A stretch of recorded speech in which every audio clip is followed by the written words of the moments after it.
You've decided that you're not going to allow your circumstances to define you. You've decided that you're not going to allow the events, the things, the people, life, determine who you become. There's two lies we've been told growing up. The first lie is you're nothing. You're stupid, you're worthless, you're not going to make it. And I'm sure many people listening and watching have heard that from teachers, parents, aunts, uncles, whoever it is. And then the other lie that we're actually told, and I don't think it's a lie, I think it's positive, but sometimes it's misconstrued, is you can be anything. And we all know that's not true too. And it's unfair because sometimes people get misled. And the Dharma point of view is you can't be anything you want, but you can be everything you are. And what I mean by that is you have a genius, a potential, a power inside of you that you don't know yet. Why? Because you're inexperienced. It's not that you're unqualified, it's you're inexperienced. So people are saying, I'm stuck. I don't know where my life's going. I don't know what my purpose is. So you're perceiving yourself to be unqualified or underqualified. Actually, you're just inexperienced. You just haven't done enough things to let the magnet of your life tell you what it's attracted to. A man is about responsibility.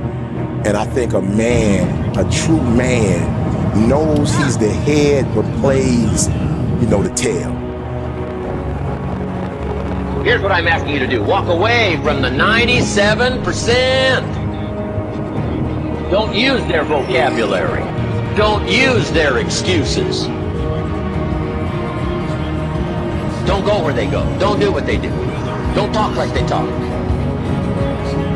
It's not what happens that determines the major part of your future. The key is what you do about it. If you will start that process of change, do something different the next 90 days than you did the last 90 days, like picking up the books to read. Since we cannot change the circumstances, but we can change ourselves.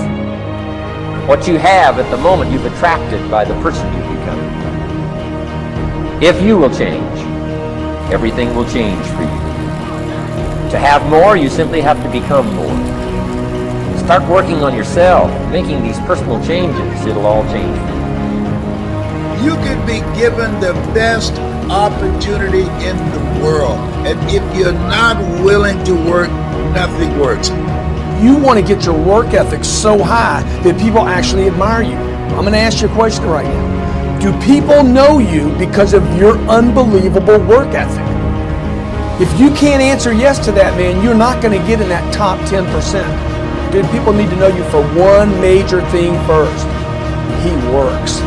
The guy's there every day. The guy's pushing and shoving. Because the truth is, no matter how good your ideas are, how good your art is, if you're not working, man, if you're not vibrating at a frequency that people say, my God, how does that guy do all that?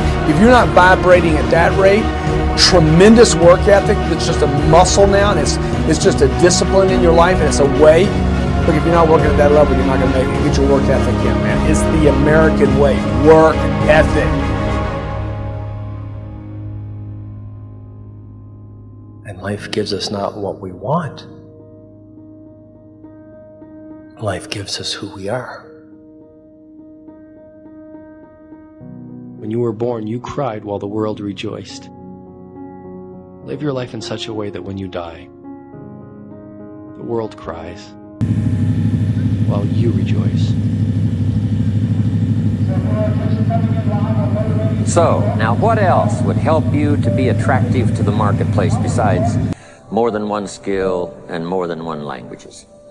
I've divided it into five simple, basic fundamentals of ideas to ponder and think about that will increase your value to the marketplace. Could perhaps, like it did for me, multiply your income by 2, and then multiply it by 3, and then multiply your income by 4, and then by 5. And once you get there, it's not that difficult to multiply it by 10. Because all you have to do is make sure you become more valuable and more valuable and more valuable. You don't have to work on the economy. Because here's the first note. Each person's income is determined primarily by their philosophy, not by the economy. Once I understood that, then I said, well, I don't have to go to work on the economy. And the answer was no. You only have to go to work on yourself to make yourself more valuable. Albert Einstein said, imagination is everything. It's the preview to life's coming attraction. But guess what? Your imagination really is. It's the evidence of things not seen. Because your imagination, you know why it's the evidence of things not seen? Because you're the only one can see it. Your imagination is actually God showing you a preview of a coming attraction that He has for you. The moment you don't believe in your imagination, you negate what He got for you. Your imagination is the preview to life's coming attraction. It is the evidence of things not seen, because can't nobody see it with you. Your problem is you keep telling your imagination to the wrong people. See, if you want to kill a big dream, tell it to a small-minded person.